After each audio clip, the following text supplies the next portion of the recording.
24 bishii hore ayay ahayd markii xukuumadda Jamhuuriyadda Soomaaliland ay go'aamo ka soo saartay sixir barar dalka ku yimid wadooyinka u dambeeyay isla markaasina go'aamadaasi ayaa waxa ay salka ku hayeen sidii ummadda Soomaaliland ay u isticmaal lahayd shilkeeda isla markaasina lacagta la isticmaalaya ay noqon lahayd dalka Jamhuuriyadda Soomaaliland maadaama astaamaha qaranka uu leeyahay ka mid tahay inuu qaranku leeyahay lacag u gaar ah waxaan ku sugannahay suuqa weyn ee waqda loo yaqaano ee sariflayaasha magaalada Hargeysa waxa si habsami leh u socda sarifka iyo isku bedelka lacagaha mid ka mid ah sariflayaasha goobta ku sugan baan jecelahay bal inaan weydiino dareenkiisa iyo sida hawlaha lacagtu ay u socdaan $100 680 tadamana 700 marka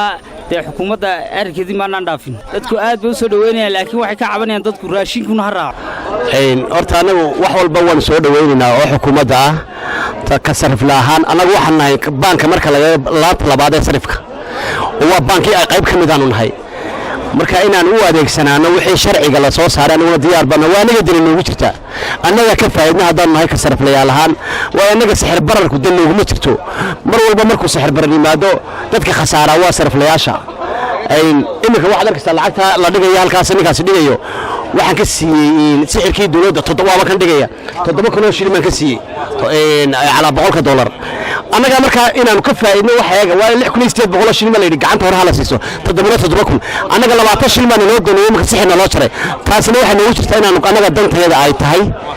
إن تذكر كشة كينا يسوق ما يباشر إن واحد على يلا واحد كشرة مشران وايو إن وضيع أركيا وحيانو قعنت ضمير قعنت ورا أنا سيسنا لبضبا waxaan sitaa milyan iyo 400 baan sitaa marka waa 7,000 baa loo xisaabinay marka gacantii wuxuu garaacayaa dambe 7,000 gacanta horena waxay ahayd 6,700 marka ka dahab lahaan amarka xukuumadda soo saartay sidiisa ay u fiirsameen sidiisa anagu fulinay marna doorta cid ka hortimid ma jirto oo dadkeenu xagga waa side-ka kaman bay u badiyaan hadalka cid ka hortimid dadku dhamaantii u wada riyaaqay marka shilinka Soomaaliland wax lagu iibinayo soo kama wanaagsana marka dollar wax lagu iibsanay ma oran karnaa wallahi waxa ka wanaagsan oo aanu nin muwaadinadaan oo waxaan jecelahay lacagtaydu